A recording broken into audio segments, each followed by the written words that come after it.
Alright, huling bahagi po mga kaibigan ng ating palatuntunan hapon sa Luzon at kapiling po natin yung tropa po ng DILG dito sa ating episode ngayong gabi. Okay, may bago po tayong administrasyon, may bago tayong sekretaryo o kalihim ng DILG. Ano hong approach ang iniisip po ng DILG ngayon? Ano? Ngayong nag-umpisa na po ang bagong administrasyon at siyempre, kaakibat nga po nitong katatapos nating barangay elections, Director. Si Pangulong Pinoy, susundan, ang pinapasundan lang naman niya sa atin ay ang pagtahak natin sa tuwid na landas. Sinundan ito ni Secretary Robredo ng pag-amuki sa ating mga local officials na panindigan ang pagkakaroon ng honesty, transparency, accountability, responsiveness, at sinasabi, of course, hindi mawawala kay Secretary Robredo lagi sa kanyang mga pronouncements ang partnership. Kasi ang sinasabi niya, para sa maunlad na pamamalakad ng pamahalaan lokal, kinakailangan hindi ang gobyerno lamang ang nagdi-design o nag-implement ng programs, kundi ito'y dapat ay in partnership with non-governmental organizations at iba't ibang sektor ng pamayanan. Ito isa sa magandang advocacy ni Secretary Robredo. Yeah, by the way, full-fledged secretary na ho ba siya or OIC? OIC pa rin? O acting secretary pa rin ho ba? Acting secretary pa rin. Okay. Pero kahit si acting secretary, ang ramdam namin sa DILG ay full-fledged secretary siya. Kita namin kasi kung gaano niya kamahal ang mga lokal na pamahalaan. Ang sinasabi nga niya lagi, with what he had done with and for Naga, he would like to create more Nagas among the local government units all over the country. Okay. Nabanggit nyo kanina yung Barangay Assembly Day. Ano bang happening na mangyayari dito sa araw na ito? Ayan. Masaya po ang lahat ng mga barangays, hindi lamang po sa kabuuan ng Region 3 sa December 11, Saturday, kundi buong Pilipinas po ito, sang-ayon sa Proclamation number 74. This coming Saturday na po yun? Yes.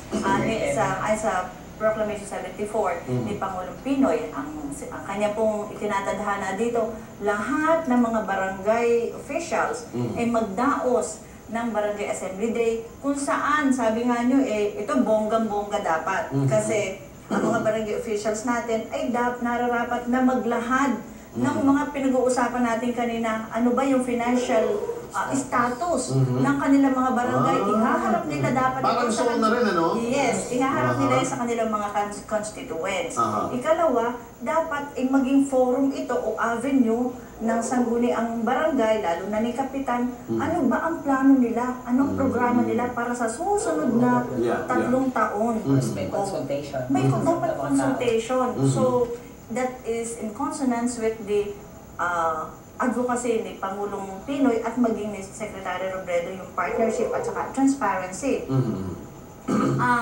Dito sa araw na ito, nagpalabas si Secretary ng isang panunumpa na dapat ay isagawa ng ating mga... talaga? Yes, may panunumpa itong ating mga... So simultaneous po ito sa lahat ng barangay? Sa buong Pilipinas. Yeah. Pero itong si Pinoy ba ay a-attend daw sa isang barangay assembly? Ay dapat lang. Kasi siya naman kasi inhabitant din ng isang barangay. At ang balita natin ay mismong sa kanyang barangay, sa Tarlac, siya ay dadalo para makita din niya kung ano ba ang programa na ihaharap ng sangguniang barangay sa kanilang mga nasasabukan. Kasi iba yung Miss Santos, Santos Reyes, iba yung during the campaign, kung ano yung mga ipinangako mo na gagawin mo, iba yung dun sa gagawin mo ngayong ikaw na ang nakalukong ng barangay official, tama mo? Talaga po, nagkakaiba po. Minsan yung dahil lang sa bugso ng damdamin nila, napapangako nila sa kanilang pangangampanya, ang ganito-ganito. Pagtapos malalaman na nila ang realidad na ito pala ang kanilang pera na hindi pala lahat magagawa nila. Magpa-prioritize po sila magkakaroon po sila ng compromise ng kanilang mga sarili. Yeah, mandatory ho ba ito o requirement ba ito para sa mga barangay officials natin? Ma'am Angie. Actually, ito pong gaganapin sa Sabado. It's a special barangay assembly day. Kasi meron na po tayong nakalahad through proclamation number nung panahon po ni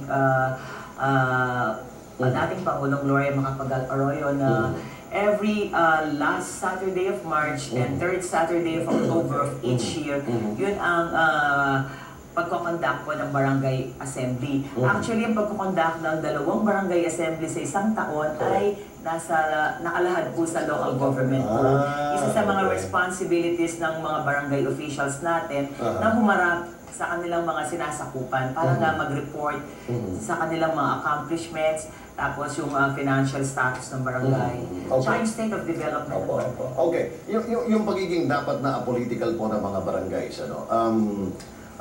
natapos na itong sa ABC President, ngayon po ay iaakit naman sa ibang level yan, sa syudad or ngayon naman ay sa probinsya.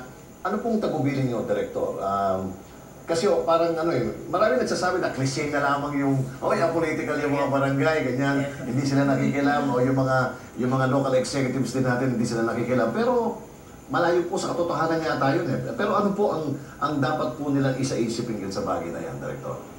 Ang tagubilin po natin sa mga punong barangays natin, pati sa kanilang mga sangguniang barangay kagawad, katulad po ng inihahabili natin sa ating mga LG officers down the line, from the provincial, city, and municipal, ipaalala sa kanila na hindi kailangan meron tayong partido, may political party inaaniban. Dahil ang pagsisilbi nila bilang mga servant leaders sa kanilang mga barangay, hindi nangangailangan ng isang political party, kundi serbisyo nang gagaling sa puso. At ang isa sa isip lamang nila ay kung ano ang pwede nilang gawin as far as their jobs and functions are concerned. Sabi nga natin, itong ating mga barangay officials, they are service providers. Sabi po yan sa Section 17 ng Local Government Code. Sila ay program implementors kasi merong mga programa ang pamahalaang nasyonal at pamahalaang mas mataas sa kanila, say ang pamahalaang bayan o pamahalaang lungsod at pamahalaang panlalawigan na nag-guide sa kanila kung ano ang dapat nilang gawin. And of course, they are themselves development managers. Why? Nakasalalay sa kamay ng sangguniang barangay kung paano nila palalakasin ang pamahalaang barangay at ang buo nila nasasakupan. Hindi lang yung basta, yung kapitan ay, tapos na, Mr. Susi, yung panahon ba na ang barangay official, lalo na ang punong barangay, pag yung barako, yung siga, siya pinasiga sa barangay. Tapos na yung panahon yun. Iba na ang mindset dapat ng ating mga barangay dapat mga dynamic na ang mga barangay officials natin. Tama yan. Okay, isa pong concern, ma'am, bago tayo magsara sa ating pong palatuntunan. Kung okay na po yung mga barangay officials, barangay captain, SK, mga kagawad, yung na-impormahan na natin, bigyan natin yung dapat na seminar, equipped na po sila, no?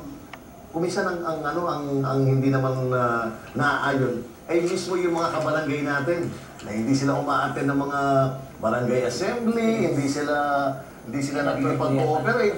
Di ba isang problema rin po yun? Tama po yun. Kaya sinasabi nga namin, hindi natin pwedeng iasa sa barangay officials lamang kung ano ang kapalaran ng barangay. Ang kailangan dito ay ang pakikiisa ng pamayanan para masabi natin talagang umuunlad ng bayan. Walang mangyayari. Sabi ko nga lagi ko itong sinasabi, hindi kaya ni Kapitan ang pagpapaunlad ng pamayanan kung siya lamang ang kikilos. Hindi rin kaya ng buong sangguniang barangay, kasama ang mga barangay officials. Kailangan lahat makiisa.